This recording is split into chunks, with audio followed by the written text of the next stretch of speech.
Everyone, welcome back to my channel. This is Priyanka और आज हम बात करने वाले हैं, पार्ट है हमारा 6 और पार्ट का नाम है बूंद बूंद दरिया दरिया। आप समझ गए होंगे कि आज इस पार्ट के अंतर्गत हम बात करेंगे पानी के बारे में, पानी से संबंधित जो जुड़ी हमारी समस्याएं हैं उन मुद्दों पर हम बात करेंगे। और ये भी हम जानेंगे कि जो पानी से संबंधित हमारी समस्याएं हैं बच्चों को हम उन पर कैसे समझाएं, कैसे उन पर चर्चा करें। तो हम यहाँ पर ये भी देखेंगे इस पार्ट के अंतर्गत कि तरुण संघ क्या है।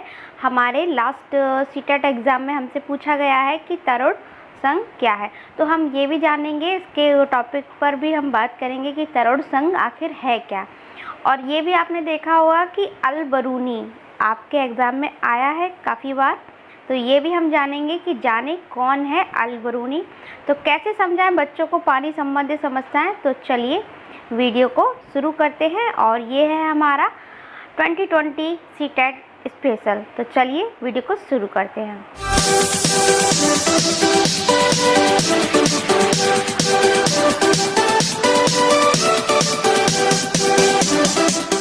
तो सबसे पहले हम बात करेंगे अल-बिरूनी की नज़र से, यानी कि इनके बारे में हम जानेंगे।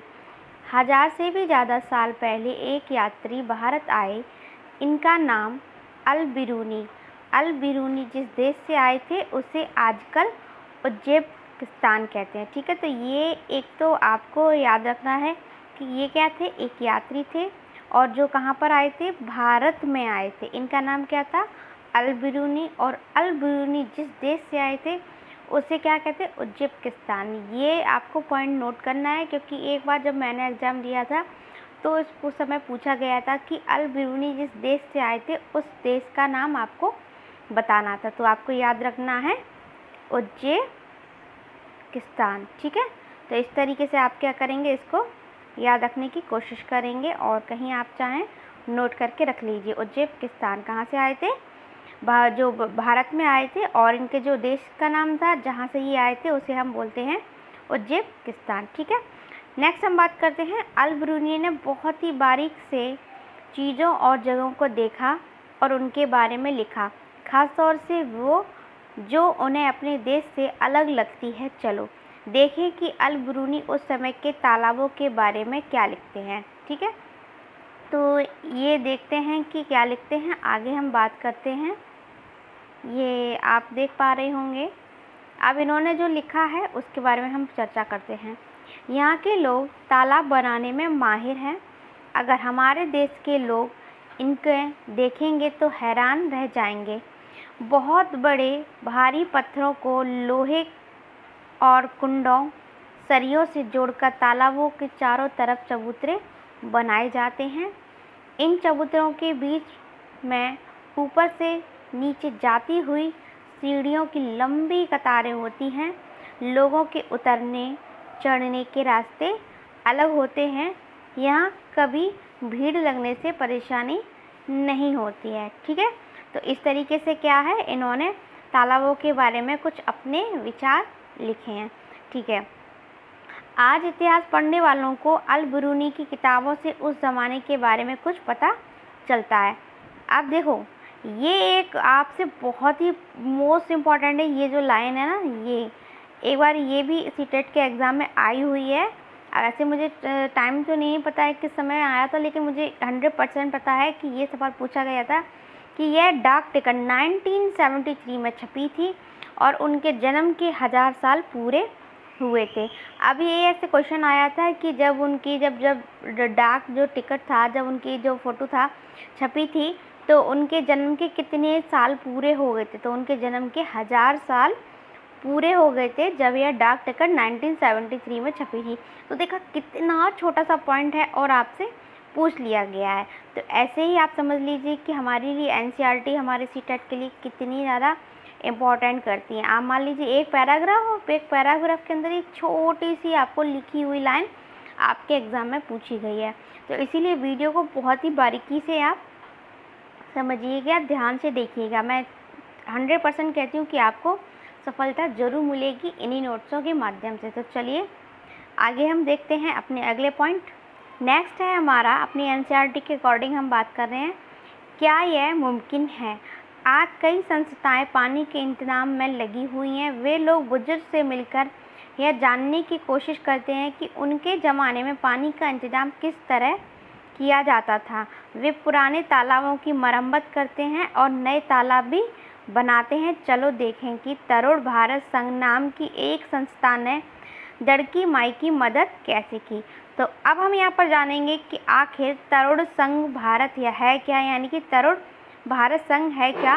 तो चलिए देखते हैं कि आखिर है क्या तरुण भारत संघ। ठीक है, तो ये है हमारा दड़की माई, और दड़की माई क्या हुआ, उन्होंने की किस तरीके से मदद की हमारे तरुण भारत संघ ने, तो ये भी हम जान लेते हैं। ये है दड़की माई। ठीक है, तो ये आप जैसे देख पा रहे होंगे हमारी एनसीईआरटी किताब में ये दिया गया है, इनका एक चित्र है, तो आप बहुत ही अच्छे से देखिएगा। तो आप देखिए ये क्या है, हमारी दड़की माई है जिसे आप देख पा रहे हैं। राजस्थान के अलवर ज़िले के एक गांव में रहती हैं। गांव की औरतों का पूरा समय घर के कामों और जानवरों की देखभाल में चला जाता है। ठीक है, नेक्स्ट है हमारा, कभी कभी तो जानवरों के लिए कुओं से पानी खींचने में पूरी रात लग जाती है। जब गर्मियों में कुएं भी सूख जाते हैं तो गांव छोड़ना पड़ता है। दड़की माई ने पहल की और लोगों ने संस्था से मिलकर तालाब बना लिए। जानवरों के चार पानी की परेशानी कम हुई और ज़्यादा से ज़्यादा दूध मिलने लगा। लोगों की कमाई बढ़ी। वे लोग अब दूध का मावा बनाकर भी बेचते हैं। तो ये क्या है, हमारी 4 गांव की जो कथा है वहाँ से किताब से लिया गया है। अब देखिए जो मैंने बताया था कि आखिर तरुण भारत संघ है क्या।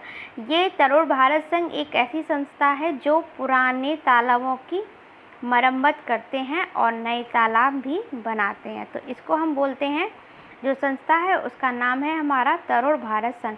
अब आपके अगर एग्ज़ाम में आ जाए कि तरुण भारत संघ क्या है, तो आप इस तरीके से ऑप्शन को देख कर टिक कर सकते हैं। तरुण भारत संघ तालाबों की मरम्मत करते हैं और नए तालाब भी बनाते हैं। ठीक है, तो इस तरीके से ये आपने जाना कि तरुण भारत संघ है क्या। ठीक है, अब यहाँ से हमें क्या करना है, बच्चों को बताना है कि पानी की सोर्सेस क्या हैं और पानी से जुड़ी समस्याएं क्या हैं। तो चलिए उन पर भी बात कर लेते हैं।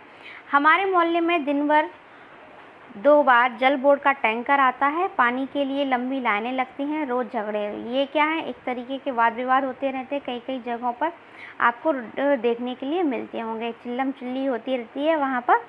नेक्स्ट है हमारा, हम कुएं से पानी भरते हैं। पास के कुएं 1 साल पहले ही सूख गए हैं, अब काफ़ी दूर चलकर जाना पड़ता है। कई कुओं पर तो जात के नाम पर पानी लेने से भी देते हैं। ये भी क्या है, एक समस्या है, तो इस पर भी थोड़ा सा हमें विचार करना है। फिर है ये नेक्स्ट हमारा, मेरे यहाँ दिन में आधे घंटे के लिए पानी आता है। हम लोग दिन भर के इस्तेमाल के लिए टंकी में पानी भरकर रखते हैं। तो हमें क्या करना है, बच्चों को इन सभी समस्याओं से उनसे परिचय करवाना है और जल को कैसे संरक्षित किया जाए, कैसे उसका बचाव किया जाए, ये भी हमें बताना है। बच्चों को थोड़ा इस तरीके से करें तो थोड़े से तर्क वगैरह बच्चे आपसे करेंगे, चर्चा भी करेंगे। अब नेक्स्ट है हमारा, हमारे यहाँ तो दिन भर पानी आता है। एक ये हमारे शहरों में होता है क्या ना, कि शहरों में तो दिन भर पानी की इतनी सुविधा तो होती ही है सभी के यहाँ, लेकिन वेस्टेज नहीं हमें करना चाहिए, ज़्यादा से ज़्यादा उसको बचाना चाहिए हम। और फिर है मेरे यहाँ हैंडपम्प लगा है, लेकिन उसका पानी काफ़ी खारा है और पानी के लिए तो पानी ख़रीदना ही पड़ता है। तो अभी क्या करें, अभी तो हमें पानी जब खरीदते हैं तो मिल जाता है, आगे चल के ऐसी समस्या उत्पन्न ना हो, हम पानी के लिए परेशान ना हो। ठीक है, तो फिर है हमारा, हमने जल बोर्ड के पाइप में टुल्लू पंप लगाया है, इससे कोई परेशानी नहीं होती। हमारे घर में बोरिंग के पाइप में मोटर लगी है और बिजली ही नहीं होती, तो हम क्या करें। ये भी क्या है, एक समस्या है कि बोरिंग हो रही है, सारी सुविधाएं हैं, लेकिन जब लाइट ही नहीं आएगी तो हम क्या करेंगे। अब बच्चों से कह सकते हैं, बच्चों अगर सब कुछ सुविधाएं हो, लाइट ही ना हो, तो आप क्या करेंगे, क्या पानी आप भर सकेंगे। तो इस तरीके से भी हमें बच्चों को तर्क वितर्क करने हैं। फिर है हमारा, हम नहर से ही पानी भरते हैं। अच्छा, पानी से जुड़ा एक बार क्वेश्चन आया था, तो मुझे याद है कि जो बोरिंग वाला ये पाइप है, तो बताया था कि समर के जो पाइप हैं आसपास लगे रहते हैं और कुएं सूख गए हैं, इसका कारण क्या है। तो यहाँ पर इस तरीके से ऑप्शन थे, उसमें से सही आंसर था कि जो सभी के घर में पास पास जो सीवर तो वो लगे रहते हैं ना समर, तो उसकी वजह से क्या है, आसपास के तालाब सूख जाते हैं। तो समझिए, आप एक एक बात को, एक एक कॉन्सेप्ट को बहुत अच्छी से समझिएगा। अगर आप वो वीडियो को चाहें तो स्किप करके देख सकते हैं, थोड़ा सा समझ के देख सकते हैं, लेकिन आपका जब तक कॉन्सेप्ट क्लियर ना हो तब तक आप वीडियो को ध्यान से देखिए, ठीक है। नेक्स्ट हम बात करेंगे अपने अगले पॉइंट के बारे में। जिस तरीके से आपने देखा वो चर्चा करो में पूछा गया है। पुनीत के मोहल्ले में 2 पुराने कुएं हैं। उनकी दादी बताती हैं कि लगभग 15-20 साल पहले उनमें पानी था। क्या सूखने की वजह क्या हो सकती। अब यहाँ से उन्होंने क्वेश्चन निकाला था सीटेट एग्ज़ाम में, ठीक है। तो यहाँ पर ऑप्शन थे हमारे, कई जगह मोटर लगाकर ज़मीन का पानी निकाला जा रहा है। तालाब जिनमें पानी का बारिश से इकट्ठा होता है अब नहीं रहे हैं। और फिर है हमारा, पेड़ों के आसपास और पार्क में भी ज़मीन को सीमेंट से पक्का कर दिया गया। तो ये तो 3 हमारे हैं ही हैं ऑप्शन में। अगर आपको इस तरीके से मिल जाते हैं तो आप समझ लीजिए कि ये हमारे चर्चा वाले जो होते हैं इन्हें तो हमें छोड़ना ही नहीं है। क्या तुम कोई भी वजह सुझा सकते हो। ये क्या है, हमें बच्चों से पूछना है कि ऐसे कौन कौन से रीजन्स हैं जिसमें आसपास के जो तालाब हैं वो सूख गए हैं। तो ये हम बच्चों से चर्चा कर सकते हैं। लेकिन चर्चा करने के साथ साथ आपको ये भी देखना है कि यहाँ से हमारे एग्ज़ाम में क्वेश्चन बनते हैं और बहुत ज़्यादा चांसेस रहते हैं कि इस तरीके से क्वेश्चन आपको मॉडिफाई होके पूछ दिया जाए। तो ध्यान से देखिएगा वीडियो को। अब ये चर्चा वाले पॉइंट में एक पॉइंट आपको और मिलेगा देखने के लिए। तुमने क्या इस तरह की कोई खबर पढ़ी है, लोगों ने मिलकर पानी की परेशानी को कैसे दूर किया हो। क्या किसी पुराने तालाब या बावड़ी को ठीक करके इस्तेमाल किया हो, ठीक है। तो एक चीज़ और है कि आपकी किताब में एक घड़ी सर करके बताया गया है, घड़ी सर। तो उसका अगर कभी आपके मतलब आ जाए तो वो भी आपको याद। घड़ी सर का मतलब होता है तालाब, ठीक है। तो आपको याद रखना है तालाब। घड़ी सर का मतलब क्या होता है, तालाब। तो जैसे कभी आपके एग्ज़ाम में आ जाए तो आपको याद रखना है, ठीक है। तो हमें पूछना है कि बच्चों से चर्चा करनी है कि ऐसी कोई परेशानियाँ, या आपको भी थोड़ा मन में सोचना है कि इस तरीके से अगर क्वेश्चन आ जाएँ तो आप उनको कैसे हैंडल करेंगे।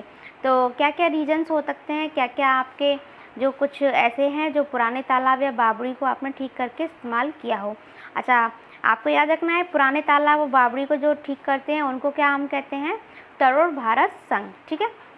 तो अब देखना है आगे कि हम इस समस्याओं से कैसे निपटें। देखिए हम क्या समझे, पोस्टर बनाओ, पृथ्वी पर पानी सभी का है, साझा है, कुछ ऐसे ही सारे सोचो, साथ भी चित्र बनाओ। अभी आप बच्चों को होमवर्क के तौर पर दे सकते हैं, एक्टिविटी के तौर पर, कि बच्चों को हम पोस्टर बनवा सकते हैं। उनसे क्या करेंगे, बच्चे उनको अगर अपने भावनाओं को, अपने विचारों को उस पर थोड़ा सा चित्रण करेंगे तो उनको बहुत ज़्यादा रुचि भी आएगी और चीज़ों को बेहतर समझ सकेंगे। फिर है हमारा, पानी का एक बिल लाओ, उसे देखकर बताओ, ठीक है। अच्छा, ये क्वेश्चन भी एक बार मैंने देखा था, आया था कि जो पानी का जो बिल होता है उस पर क्या होता है, यह बिल किसी तारीख से किस तारीख का है, इसके बिल के लिए कितने पैसे भरने पड़ेंगे, इसके अलावा बिल में और क्या देख पा रहे हैं, जैसे मरम्मत, टूट फूट आदि।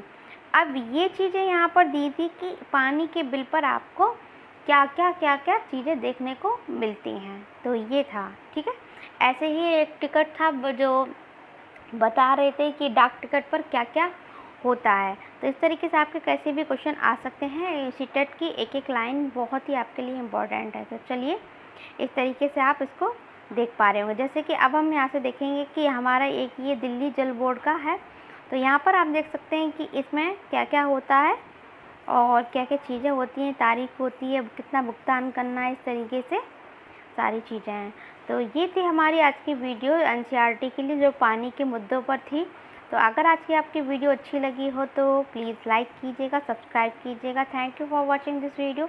और इसी तरीके से और एनसीईआरटी ईवीएस नोट्स के लिए आपको आने वाले समय में और वीडियो मिलती रहेंगी। तो thank you for watching this video. Bye bye, wish you all the best for your exam.